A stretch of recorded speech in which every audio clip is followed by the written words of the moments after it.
Since their discovery in the first decade of the 1900s, the entire scientific community has only observed this enigmatic creature just over 100 times. That's a little less than once per year on average. What's crazy is it's actually considered to be one of the largest invertebrate predators living in the ocean. Like, seriously, these things are huge. Its bell, or the dome-shaped part of its body, can reach 3 feet in diameter, and its arms more than 30 feet in length. You'd think with a body that size, these jellyfish would be easier to spot. Plus, they've been documented in every ocean in the world with the exception of the Arctic. So what gives? Why can't we find them? Well, one contributing factor could be how well camouflaged they are. They come in a murky red-brown to purplish red tint.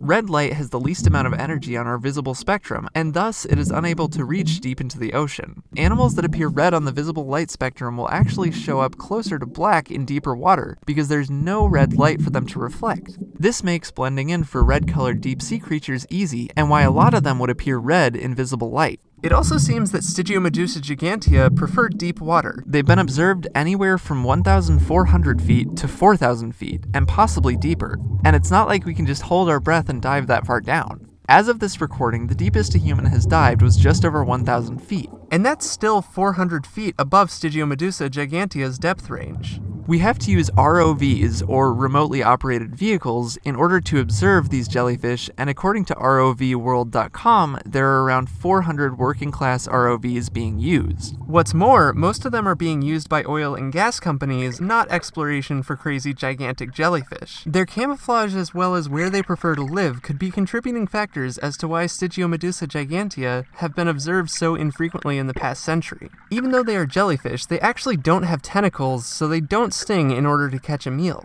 It's guessed that their long oral arms are used to tangle anything edible that may come near, including plankton and small fish. Yes, oral arms. That's what they're called. Some even call them mouth arms. Not tentacles, mouth arms. On the bright side, because they're so huge, it's believed that they probably do not have many, if any, predators roaming in the depths. Of course, there is still a lot of ocean for us to explore, so who knows what we're missing down there. With so few sightings, there's not much opportunity for research into these ghostly jellies. Their mating habits and life cycle are still a mystery, though it has been suggested that they may be viviparous, or in other words, give birth to live young. We do know that they have formed a symbiotic relationship with a small fish called Thalassobathia pelageica. It would seem that these small deep-sea dwelling fish have learned to live within the bell and arms of the Stygiomedusa gigantea in a wonderful relationship where they get to eat all the Stygiomedusa gigantea's leftovers.